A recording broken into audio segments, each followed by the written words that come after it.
Friends Vijay అలాగే తన భార్య సంగీత ఇద్దరు కూడా విడాకులు రద్దు చేసుకున్న తర్వాత వాళ్ళ లైఫ్లో చాలా రకాల ఇన్సిడెంట్స్ చోటు చేసుకున్నాయి. అయితే 2022, 23 మధ్య వాళ్ళిద్దరి మధ్య ఎందుకు గొడవలు వచ్చాయి, ఏ కారణం చేత వాళ్ళు విడిపోయారనేది కనుక గమనించినట్టయితే చాలా క్లియర్గా విజయ్ ఒక యాక్ట్రెస్తో వేరే రిలేషన్షిప్లో ఉన్నాడని, అది తన ఆ, వైఫ్కి పిల్లలకి ఎక్కువగా ఇబ్బంది పెడుతోందని చెప్పి ఒక వార్తయితే వచ్చింది. అంటే పిటిషన్‌లో ఉన్న వార్త అదని తెలిసిందే.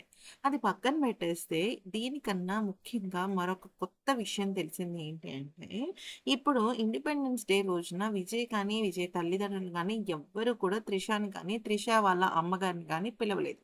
కానీ త్రిషకి ఉన్న పరిచయంతో తను వెళ్ళిపోయింది. అక్కడున్న వాళ్ళు కూడా ఎవరు ఆపలేరు, సీఎంఓ వాళ్ళు కూడా.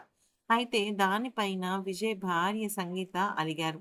ఎందుకనంటే అక్కడ విజయ్ తల్లిదండ్రులు కూడా త్రిషతో సఖ్యతగా ఉండడం అక్కడ ఎవరికీ నచ్చలేదు. దాంతో ఇక ఇప్పుడు ఏం చేసిందంటే చాలా సైలెంట్‌గా ఉంటే విజయ్ తన కోసం చాలా కాస్ట్‌లీ గిఫ్ట్‌నయితే తీసుకొచ్చాడు. కానీ దాన్ని రిజెక్ట్ చేశారనమాట సంగీత గారు. ఎందుకనంటే ఆ గిఫ్ట్ నాకు వద్దు అని చెప్తే ఇక విజయ్ తనకెంతో ఇష్టమైన బెంగుళూరు టులిప్స్‌నయితే తీసుకురావడం జరిగింది. బెంగుళూరు టులిప్స్ అంటే సంగీత గారికి చాలా చాలా చాలా ఇష్టం. అయితే భర్త తీసుకొచ్చిన పువ్వులంటే ఒక ఆడదానికి ఎంతో ఇష్టంగా ఉంటుంది. మరీ ముఖ్యంగా ఎప్పుడైతే ప్రేమతో తీసుకొస్తారో అప్పుడది ఇంకా హ్యాపీగా అనిపిస్తుంది.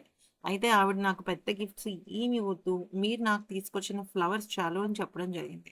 సో, విజయ్ ఫ్లవర్స్‌తో తన భార్యకి అపాలజీ అయితే చెప్పాడు. అయితే ఇక ఇప్పుడు అందరూ కోరుకునే విషయం ఏంటి అంటే, విజయ్ అలాగే తన భార్య ఆహ్, వెడ్డింగ్ యానివర్సరీ అయితే వస్తుందనమాట. ఆ వెడ్డింగ్ యానివర్సరీకి ఇద్దరు కలిసి ఒక ఒక మీడియా మీద ముందుకి గనక వస్తే, ఈ రూమర్స్ అన్నీ వెళ్ళిపోతాయి కదా! అంటూ ప్రతి ఒక్కరు అంటున్నారు. మరి ఈ వీడియో నచ్చితే లైక్ చేసి సబ్స్క్రైబ్ చేసుకోండి.